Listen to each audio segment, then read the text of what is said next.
I'm thinking of getting married, and she wants to live here with you, Mom." His words left me shocked, twice. First, my son's wedding announcement of getting married.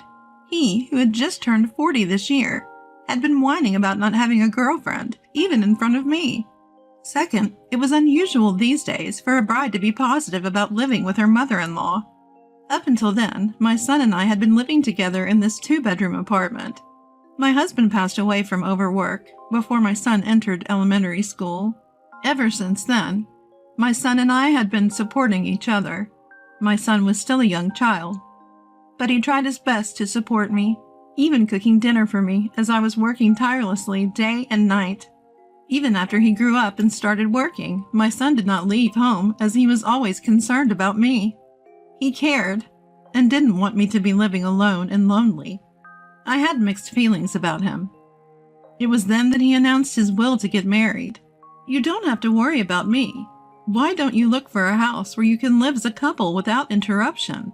I somehow felt anxious about living with a daughter-in-law. Before moving to this apartment, I had lived with my husband's parents at their house. Living together was really tough. I was nagged at by my mother-in-law, and my father-in-law ordered me around with loads of chores on a daily basis. As a result, I collapsed within a year of marriage and had days when I could not even get out of bed. My mother-in-law tried to force me out of bed and make me do the housework. I got so scared that I confessed everything to my husband. My husband was genuinely worried about me and decided to leave his parents' house with me. "What kind of daughter-in-law are you? Trying to steal our precious son? You can leave by yourself." My mother-in-law continued to rant until the last minute before we moved out. My husband turned his back on his parents and brought me to the apartment where we live now. That's why I couldn't agree to live with my son and his wife. No matter how friendly you try to be, your daughter-in-law is still a stranger. Living together will definitely cause frustrations. I knew from my bitter experience with my in-laws how hard it would really be to endure such a life. Knowing that, I was hesitant to live with my daughter-in-law. Seeing my hesitation, my son decided to bring the girl who would be his wife to our home. He wanted me to see what kind of person she was. "Nice to meet you. I hope we can get along." She was 20 years old, much younger than my son. She was a very quiet girl, nervously keeping her eyes cast down. I couldn't help but wonder, how did such a young girl meet my son and decide to marry him? I couldn't stop wondering. Seeing my confused expression, my son, with a bashful smile, began to explain how they met. He's an instructor at a driving school, and she was one of his students, it seems. At that driving school, most instructors are pretty strict. But he was really kind, and before I knew it, I fell for him. She shyly explained her reasons for falling for my son. Upon hearing this, my son turned beet red. At first, I was surprised, but seeing the happiness on my son's face, I felt like crying. Finally, a woman had appeared who could support my son. "You say you want to live with us. Are you really sure? If you need financial help, I can assist. Fortunately, I have some savings. If it can support my son and her in their happiness, I want to help as much as possible." I proposed this sincerely, but she shook her head vigorously. "If you're okay with it, I really want to live together. I want to help out, to pay back for all the hard work you've done." What a kind-hearted girl she was. Not only did she care for my son, but she also cared about me, her future mother-in-law. I was both surprised and touched. With her, I thought maybe we could make it work, living under the same roof. Before I knew it, I found myself nodding in agreement. And so, my son and she got married, and we all started living together in our apartment. But the new bride turned out to be a surprising character. Just a week into our shared living, I began to feel a sense of unease. "Mother-in-law, let me do all the housework. You take it easy." I had thought she would continue to work even after we lived together, but apparently, she hadn't been working even before the marriage, and there was no sign of her getting a job. She did do the housework, but the laundry was sloppy, and frankly her cooking was not so great. But I felt if I said anything, she might take me as a nagging, difficult mother-in-law, so I chose to bear with it. Wanting to lighten her load a little, I said, "Thank you for always cooking. Let me handle dinner today. Why don't you take a break?" But she refused flatly. "No, I'll do it. Please don't take my work away from me." She stubbornly refused. So the moment we decided to live together, I was no longer able to step into my own kitchen. Even when I tried to help out with the cleaning and took out the vacuum cleaner, she snatched it away from me with a slightly irritated look on her face. "So, listen, mother-in-law. I've told you. It's my job. Please, just stay out of it." Her attitude was drastically different from the one she had shown when we first met after the wedding, and I found myself utterly bewildered. My son, wanting to provide for his wife and me, started working a part-time job at night, in addition to his full-time job during the day. This meant he often came home late, leaving her and me alone in the house for long stretches of time. She complained about virtually everything I did, which led me to retreat into my bedroom more and more. Whenever I'd emerge out to go to the restroom, I'd find her relaxing in the living room, nonchalantly watching TV. I felt incredibly uncomfortable in my own home, and I couldn't help but sigh quietly to myself. But that was not all. At one point, my son said something that took me completely by surprise. "Mom, don't you think you're making her work a little too hard? It's not fair to make her do all the housework." "What?" I exclaimed in surprise, raising my voice involuntarily. My son was looking at me with a grimace as if I was the villain. Despite telling me to do nothing, she had been playing the victim and complaining to my son. "I'm not making her do anything. She said she would do all the housework." "Well, she is your daughter-in-law. She's obviously trying to be respectful to you. You should appreciate her more. It's not fair to her. She's so young." I was perplexed by my son's logic, that her youth was a cause for sympathy, and to be honest, I was hurt that he wouldn't believe my side of the story. Since then, I'd had to constantly be on my toes around her. However, she would always misinterpret my actions, and I ended up constantly troubled and distressed. Still, I would occasionally say, "Thank you for everything you do. I'll take care of things around the house today. Why don't you go out and relax?" But her responses were always along the lines of, "Are you trying to say that I'm in the way when I'm home? I'm going to have dinner with my husband, so you should eat first, mother-in-law." Unbeknownst to my son, who came home late, I found myself eating alone in my bedroom. The silence of my bedroom with no television made me feel incredibly lonely. I could hear her laughing at the TV show in the living room. I began to fear that I would forever be treated as an intruder in this home. This went on for almost a year. One day, after I finished eating in my room as usual, I headed to the kitchen to wash the dishes. I quickly inverted my gaze from the living room, which had been completely redecorated to suit my daughter-in-law's taste, and began to wash the dishes in a hurry. Suddenly my eyes caught my daughter-in-law, who was relaxing on the sofa, slowly rising to her feet. "Excuse me, could you stop it already?" Her first words left me speechless. As I turned my head in confusion, she bared her teeth at me.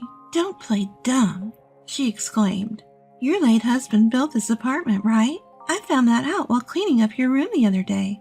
You must have substantial savings from the rental income. Why are you letting my husband work while you just laze around at home?" Indeed, this apartment, where 8 families, including us, reside, was built by my late husband for our living. My husband was a good businessman running a company, and he made a bold decision to separate our living room from his parents. I lost my mother at an early age, and my father was happily living with his second wife. So at the time, my husband was my only source of support. "Even if something happens to me, I won't let you struggle." He built this apartment so that I could live a stable life for the rest of my life.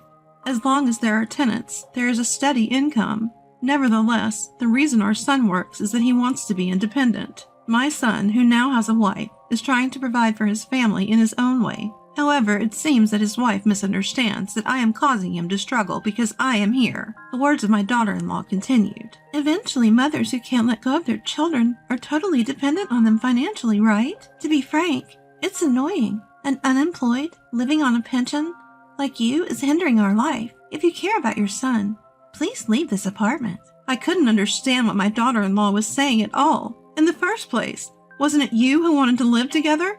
I have no idea when I have ever clung to my son. If it's hard for you to say, I'll tell him directly. The apartment and inheritance from your late husband are his, so I'm sure he'll get you into a good nursing home. Ignoring my defiant daughter-in-law for a moment, I finished the dishes, and then there was only one thing I wanted to say. Listen, you seem to be misunderstanding something, but the landlord here is not my son.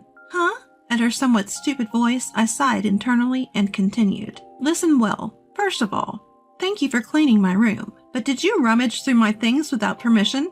The property deed of the apartment was in the back of the drawer. My daughter-in-law's shoulders trembled. Even if she's family, rummaging through my belongings is a criminal act. You're the bad one for hiding what he should have. Why do you have it? Well, because I'm the owner. That's a lie. He said he was the owner. To quiet my daughter-in-law, I showed her the deed of the apartment. Look, my name's on it. It's not his. She was speechless. Just then, my son returned home at the perfect time. Sensing the tension in the room, he seemed panicked, too. His wife, with a great deal of aggression, thrust the apartment deed at him. Hey, weren't you saying you're the owner of this apartment? How do you explain this? My son, left stunned by his wife's intense fury, finally looking guilty, he responded, I'm sorry. I just wanted to impress you a bit. I wanted you to say, wow. It seemed like he lied a small lie, hoping to get some praise from his wife. Actually, when I eventually pass away, the apartment will indeed be his, so he wasn't entirely wrong. We've been patient all this time, haven't we? Let's make you the owner now, and have your mother move into a nursing home. That way everyone will be happy, don't you think? Nursing home? But our son tried to object, but his wife's momentum was unstoppable. We've struggled through living together when we didn't even want to. Isn't it time we got a reward? I knew it. She never really wanted to live with me, it seems. She was trying to flatter me and make a good impression, but in the end, she found me too much of a nuisance. My son seemed conflicted for a while, caught in the argument between his wife and me, but eventually turned to me. Mom, I'm sorry. I'll find you a good nursing home, I promise. I won't let you suffer. So, could you give this apartment to me? Apparently my son had decided to side with his wife. Well, I guess it can't be helped. Husbands should prioritize their wives. But I too have endured a lot over the past year. I have no intention of meekly moving into a nursing home. Fine. I'll transfer the ownership of this apartment to you. Do what you wish. But I'm choosing my new place myself. I said just that and returned to my bedroom. I could hear the triumphant voice of my daughter-in-law from the other side of the door. We did it! Now we can finally become the owners of this apartment. I could also hear my son's voice echoing his wife's excitement. I could feel the days of hard work with my son crumble like a house of cards, but I couldn't afford to be downcast. I decided to make my next move. Several days later, I transferred the ownership of the apartment to my son as promised, and decided to leave the apartment immediately. I kept my new place of residence a secret. Mom, thank you so much. I'll do my best from here on out. Thank you so much. We're going to be happy together. My son and his wife saw me off, cheerful as always. I bade them farewell with a forced smile.